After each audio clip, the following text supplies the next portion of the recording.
Hi, my name is Greg, and I'm going to be removing the cluster off a 9-speed Shimano Cassette for cleaning. I'm going to show how to remove the locking ring the easy and quickest way. To clean the cassette, I'm going to use a citrus cleaner, and removing the cassette, I'm going to use it's a splined Shimano removal tool for the cassette. It also has this steel rod which holds it inside of the spline so that when you turn the wrench it doesn't slip out. And I'm going to use a new method you might not have seen. I'm going to use an air hammer that removes it quite quickly. To begin, remove the quick release end cap.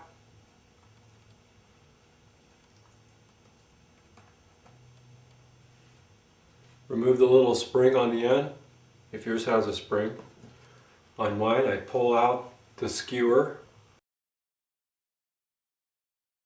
I insert the Shimano special tool into the hole of the axle. Set the air hammer for reverse.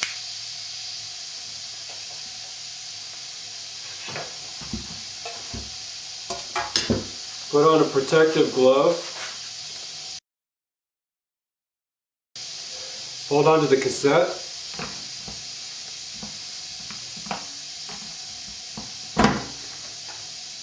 And pull the trigger to remove the cassette.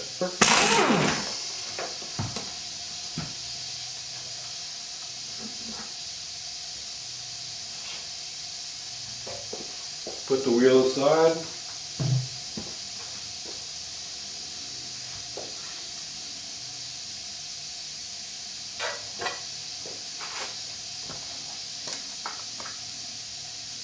Pouring the citrus cleaner full strength on the cassette. I used to use brake cleaner, but this works good too. A good shot of brake cleaner will do it. This is a brush that's used for washing parts, for auto parts. It's a horsehair brush, so it's really rough and it cleans the parts really well. Just lightly scrub them up. The reason I like to keep my cogs clean is it looks good and it actually shifts better. So keeping your cogs clean will make your bike run better and it'll reduce wear.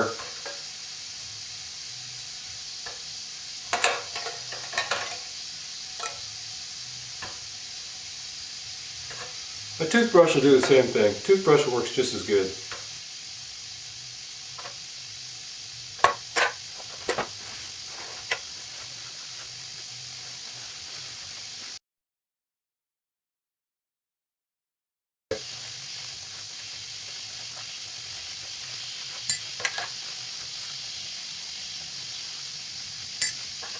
There's the spacers.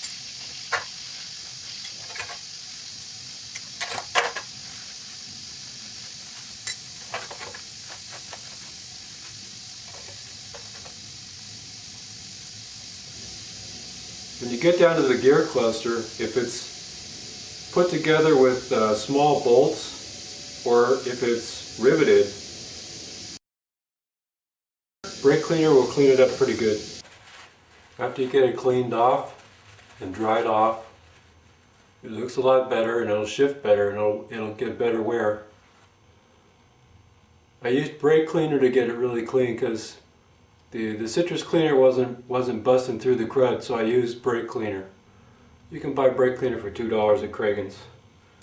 Okay, putting it back together. We're going to put it back together now.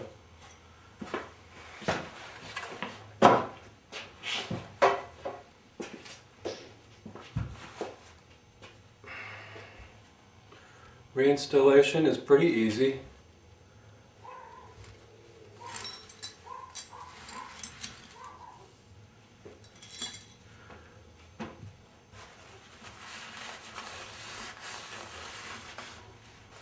Reinstallation is straightforward. You find there's a notch.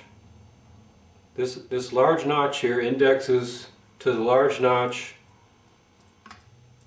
right here.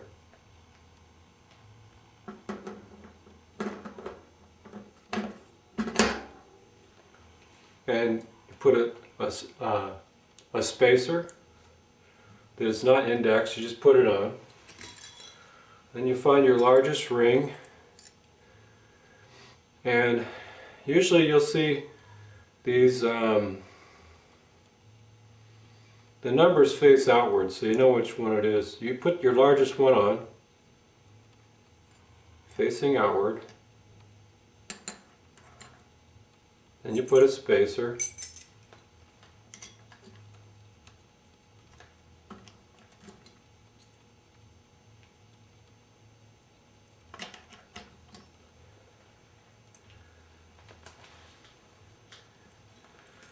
Another ring, then another spacer, another ring.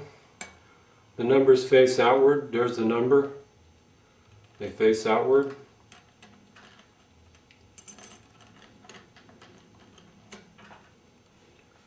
Then for the last cog has its own spacer. This is a 9-speed. And then there's the locking ring, and there's a very thin washer that comes installed. You should have that on there before you tighten it up. And to put it back together and tighten it up again, there's only a couple threads that are on there. There's only like 3 threads that are on there. So put it on there gently and finger tight. Using this tool, you can also tighten it up by hand. And then using a torque wrench, tighten it to 29 foot-pounds.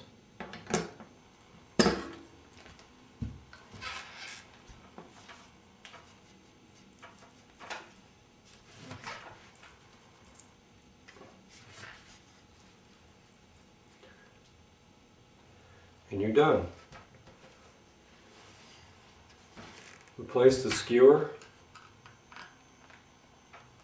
Place the skewer.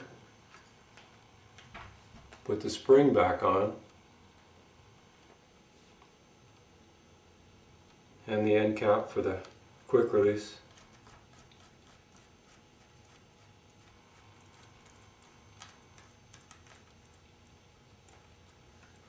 And put it on your bike.